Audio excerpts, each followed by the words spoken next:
Bismillahirrahmanirrahim. Baiklah, kita mulakan dengan pengenalan.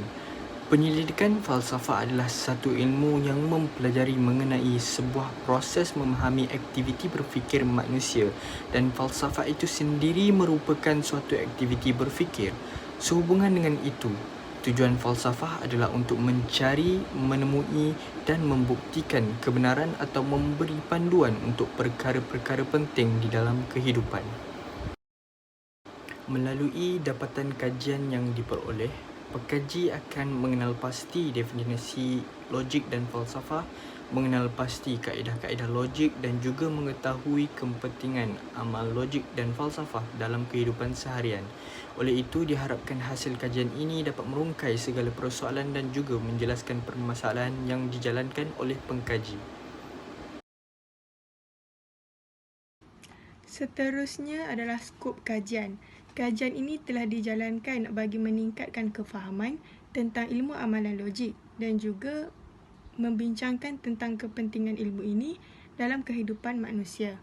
Kajian ini telah dijalankan dengan lebih terperinci dan juga jelas bagi menerangkan tentang definisi sebenar amalan logik dan juga beberapa kaedah logik lain. Selain itu, difokuskan juga terhadap kepentingan ilmu ini dalam kehidupan manusia. Seterusnya tertumpu juga kepada beberapa implikasi dan cadangan yang telah diutarakan bagi terus menerapkan ilmu amalan logik ini dalam kehidupan manusia. Definisi logik dan falsafah. Istilah falsafah berasal daripada dua buah perkataan Yunani yang digabungkan, iaitu philo dan sophia. Philo membawa maksud cinta, manakala sophia pula membawa maksud kebijaksanaan yang akhirnya membawa makna cintakan kebijaksanaan atau love of wisdom. Definisi falsafah secara amnya merupakan pengkajian umum yang merujuk kepada asas mengenai hakikat sesuatu kejadian, realiti atau kewujudan, ilmu pengetahuan, nilai kecerdasan, minda dan bahasa. Seterusnya, logik.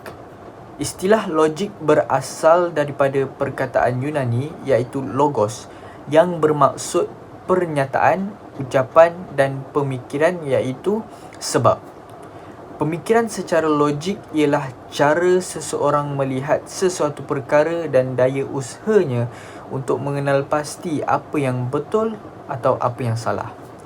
Berfikiran logik merupakan suatu proses untuk mencari maklumat ilmu, data dan fakta mengenai kebenaran sesuatu perkara. Amalan logik dalam kehidupan seharian. Yang pertama adalah asas kehidupan seharian. Yang kedua, menjaga agama. Apa yang dimaksudkan bagi asas kehidupan seharian? Okey, sedar atau tidak sedar, setiap manusia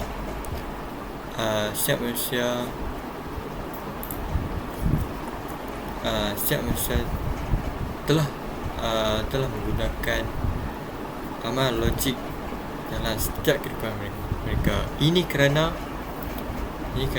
setiap manusia telah dianugerahkan oleh Allah Subhanahu Wa Taala kebolehan untuk berfikir. Oleh itu, dalam setiap masalah atau perkara yang berlaku dalam urusan duniawi perlu dirujuk adalah amalan logik. Dalam menentukan setiap pemilihan dan keputusan yang dilakukan bagi menghadapi pelbagai urusan duniawi tersebut, kita perlu rujuk dalam amalan logik, kerana amalan logik adalah satu pemikiran dan perlakuan yang tepat dan sistematik. Okey, seterusnya adalah kesimpulannya bahawa amalan logik telah menjadi sebuah alat yang penting kepada manusia ataupun asas yang penting kepada manusia sejak bermula mereka mencapai tahap kematangan akal.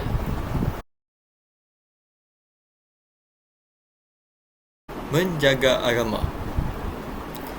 Yang dimaksudkan dalam menjaga agama adalah kepentingan amal logik dalam kehidupan seharian pada perspektif maqasid syariah adalah dengan menjaga kemuliaan agama. Bahawa agama adalah asas yang penting dalam kehidupan manusia kerana agama merupakan pegangan dan dorongan hidup seorang. So, telah dinyatakan dalam Al-Quran firman Allah SWT dalam surah Al-An'am yang bermaksud dan janganlah kamu cerca benda-benda yang mereka sembah yang lain dari Allah, kerana mereka kelak akan mencerca Allah secara melampau batasan dengan ketiadaan pengetahuan. Demikianlah kami memperelokkan pandangan pada tiap-tiap umat akan perbuatan amal mereka, kemudian kepada Tuhan mereka lah tempat kembali mereka, lalu yang menerangkan kepada mereka apa yang mereka lakukan. So, ayat ini menjelaskan bahawa Islam sangat menghargai agama lain tanpa melakukan cercaan antara satu sama lain bagi kesejahteraan bersama dalam kehidupan.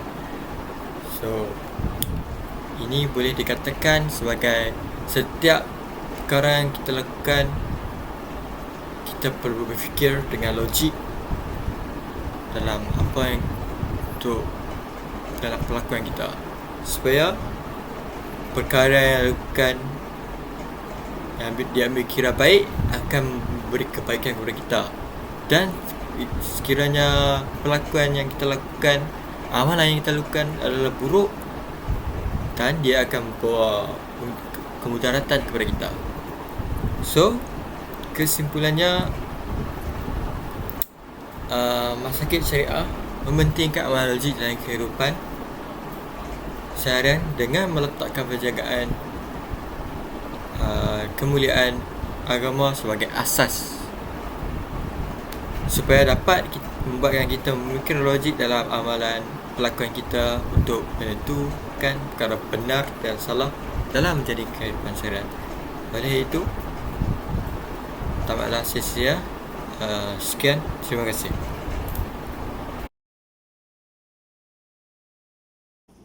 Seterusnya adalah kaedah-kaedah logik. Kaedah logik terbahagi kepada beberapa bahagian, iaitu yang pertama, logik didaktif.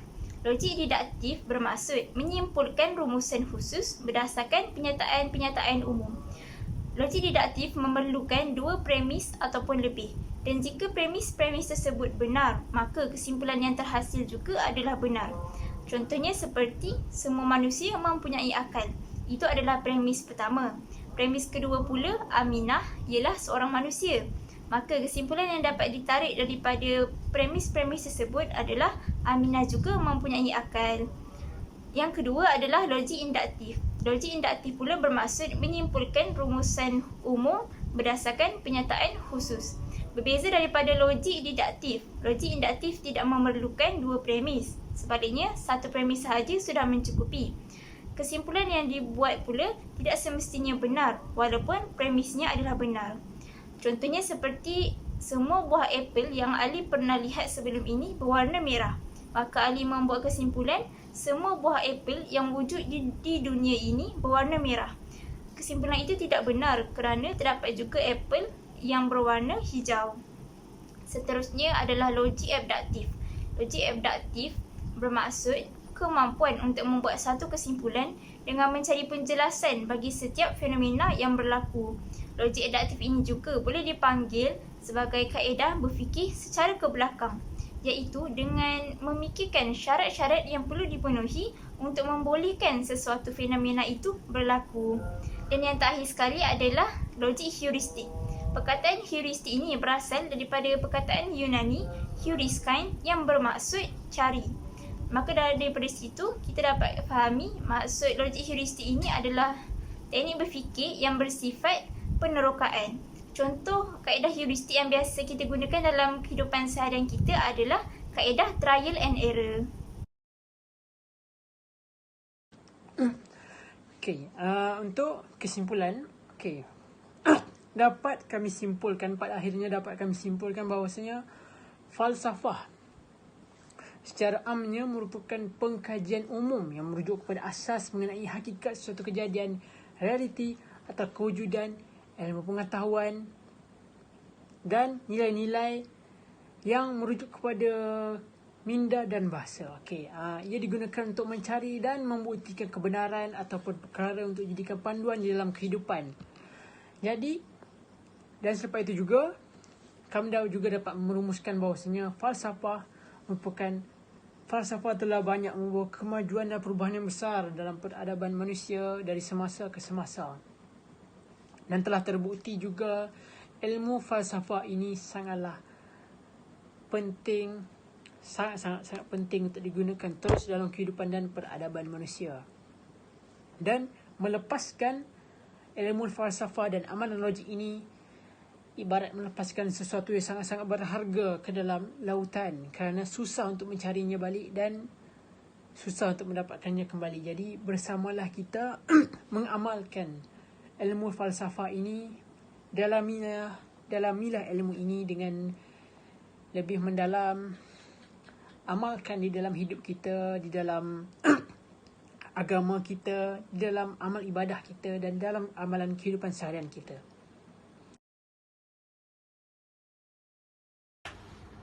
Seterusnya, implikasi. Terdapat beberapa implikasi yang dapat dinyatakan melalui kajian ini. Yang pertama adalah manusia dapat berfikir secara rasional sebelum berbuat apa jua keputusan dalam apa jua situasi dalam kehidupan seharian. Dan yang kedua adalah kepribadian dan akhlak seseorang manusia itu dapat dipelihara kerana seperti mana yang saya sebut sebelum ini, manusia dapat berfikir secara rasional jika mahu berbuat salah ataupun jika mahu berbuat perkara yang betul. Dan yang seterusnya, meningkatkan keupayaan daya fikir manusia. Dan yang terakhir, membantu manusia dalam menyelesaikan setiap masalah yang dihadapi dalam kehidupan manusia tersebut. Seterusnya, cadangan untuk menerapkan ilmu amalan logik ini dalam kehidupan manusia. Yang pertama, bersesuaian dengan peribahasa Melayu yang mengatakan melentur buluh biarlah dari rebungnya.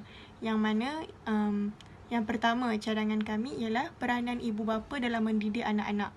Dan yang mana ibu bapa sepatutnya mengajar tentang ilmu ini kepada anak-anak sejak dari kecil supaya mereka terbiasa tentang perkara ini.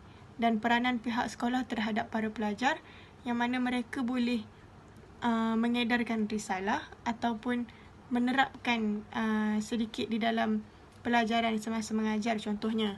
Dan yang terakhir, peranan pihak kerajaan. Peranan pihak kerajaan dalam mungkin mengetatkan lagi undang-undang dalam negara agar rakyat lebih takut untuk melakukan apa jua kesalahan dengan undang-undang yang telah dikuatkuasakan.